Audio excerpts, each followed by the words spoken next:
Sean here. I just want to say thank you for liking, subscribing, commenting if you have. I had no idea how many Cyrax channels there were out there.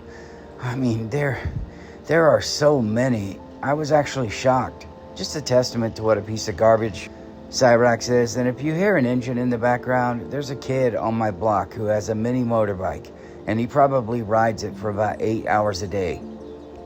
Cyrax is delusional, and we all want him to wake up. And when you deal with delusional people, you have to speak directly, calmly, and clearly. You do not want them in a heightened state, especially a paranoia, and you don't want them defensive.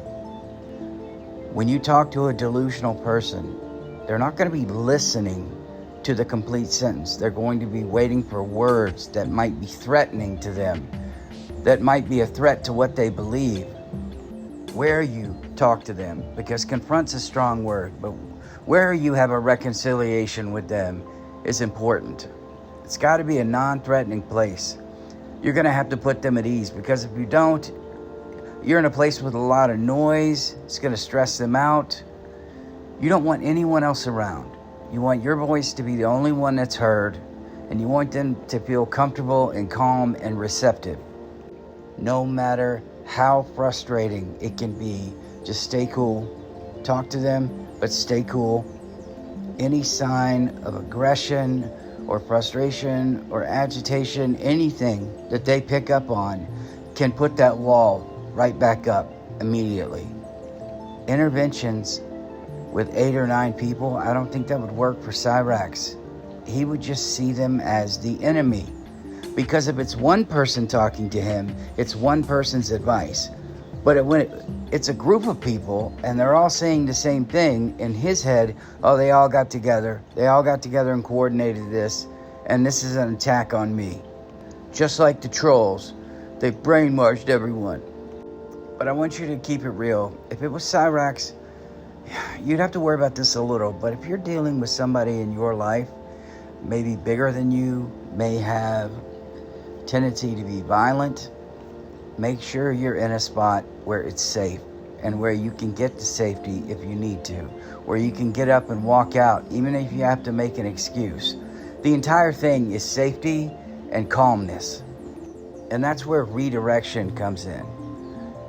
Confronting them head on is a head-on collision, but redirection, not deflection, taking in about 3 seconds of whatever their deflection or their attempt at redirection is, then getting them back on track. That is crucial. If you were to draw a line, a straight line for a conversation that you've had with a friend or somebody you trust, it would probably have a couple waves in it.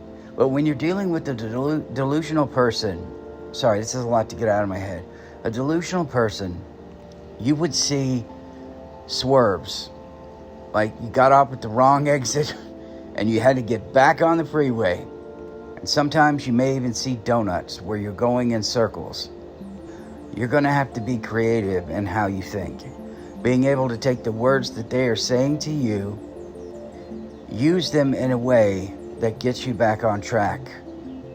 Because simply saying, well, that's not right, you need to be thinking this way, it's not going to work. So basically, different perspectives, I think, would be the best way. Try to get them to see it from another angle. And here is where you would struggle with Chance. Being able to empathize with what it is that they're going through. Understanding that they are feeling a certain way, and that this certain way may be affecting the way that they're viewing the entire world. Chance, I understand that you feel bullied. I can completely sympathize with you on that. From an outside perspective looking in, seeing the bigger picture, it would appear that you are antagonistic and not taking, nope, I take that back, not taking responsibility that would shut him down. Maybe just the bigger picture. Maybe ask him about his upbringing and then say, well, maybe that period in your life altered the way you view things. And maybe that Cyrax, before that happened, he might see it like this. I don't know, use it against him. Dealing with Cyrax, man, it's so unpredictable.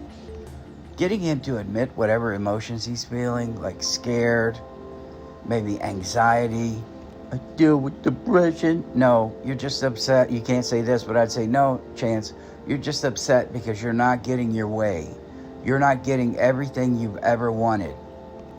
Anxiety, depression, all this crap that he says, unfortunately, you'd have to say, I understand that you're feeling anxious and sad and angry a lot, and then try to give that different perspective. Now, if you have someone delusional in your life, there are a number of things you're going to have to do, because this is going to be a long-term process.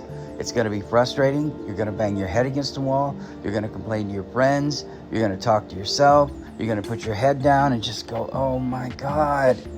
It doesn't fix itself overnight. No matter how much patience you have, no matter how many times you listen. And sometimes listening too much can make it worse. When you let the person just talk and talk and talk, because it can have an effect on you. And that effect on you can be reflected in what you're saying to them. Here's the key word. This could be at work. This could be at home. Boundaries. When can they contact you? Where can they contact you? How often can they contact you? The emotional stress and strain this is going to put on you, it cannot be understated, because you're going to have to support somebody else emotionally. And I've told you, the reason I'm not dating anybody else right now is I just don't want to take that responsibility on. I don't want to have to deal with someone else's issues. Not right now.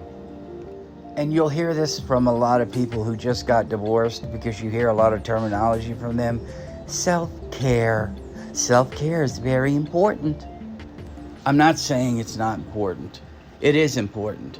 But if you've ever been around somebody who's losing weight and they've been on a diet for like a week and then they start lecturing you on everything, if you've ever been around somebody that just got divorced and somebody else has just gotten divorced, that person who was divorced 1 month before that is going to tell you all of the helpful things while you're looking at them and going, you are still miserable and in hell, and you're giving him advice. I don't know if this would work. This is going to be generic for everyone, but you have to talk to them about getting help. But you can't say you need help, because when you say you need help, that has negative connotations. Chance watches TV and movies all the time. You need help, and it's always over dramatic. Chance might associate that with someone who's an absolute loser, and we know he is, but he doesn't view himself that way. Suggest getting assistance. Present it in a way that he's going to think he's gaining something. Because to him, when you say you need help, he's giving something.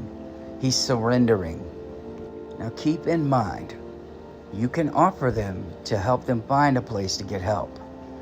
But you have taken on responsibility when you do that. You have committed to helping. What happens if it doesn't work out? What happens if it doesn't work out? Are they going to go and look for somebody on their own? Probably not. They're going to come back to you because you've given them an ear. You've shown them that they're special, that you care about them. So naturally, they're going to come back to you. Have you ever given somebody advice and it's worked for like 90% of the people, and they're the 10% that just can't seem to get it to work? And then they come back to you? It didn't work. I don't know about you, but I often feel obligated to try to come up with another solution. And that's putting everything else on hold that you're dealing with to try and get them from point A to point B. So you're going to have to explain to them why getting assistance is helpful, why it's necessary, and what they can get out of it. Well, Chance, the benefits of getting assistance like this is you're going to feel the weight lifted off your shoulders.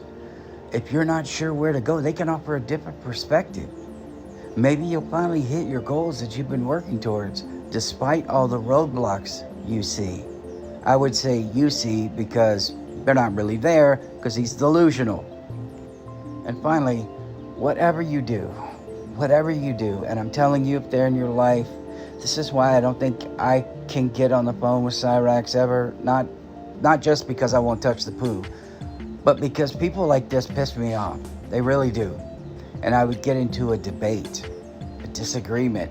Wouldn't be a discussion. Point, counterpoint, bitch. Keemstar's a bitch. As much as it probably bothers you, don't just dismiss what they're feeling. Don't completely dismiss it. You lose them.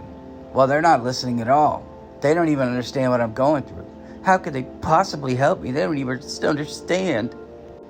And as sad as it is, you cannot fix the delusion. You can only be supportive.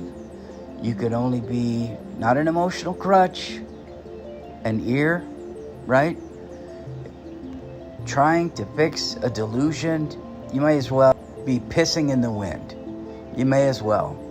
Because you can't fix the delusion. You can only hope to help the person fix it themselves by offering those different perspectives, by being there, getting them help.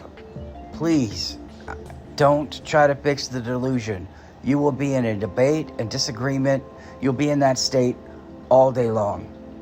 And don't focus on the delusion either, because especially if it's ridiculous, and you know it's ridiculous, and you get to the point where you're just like, I can't understand how you see that this is not reality. It would be difficult to get Cyrax out of this stuff. With Lorne, I know I bring him up a lot, but he's someone else I've unfortunately listened to a lot. Lorne you usually sense that he gets it. The singing and everything like that, it doesn't take much to just break him and just where you can get him down to a realistic level. He'll still believe that he's a good singer, but he may not believe that he'd be a country star anymore.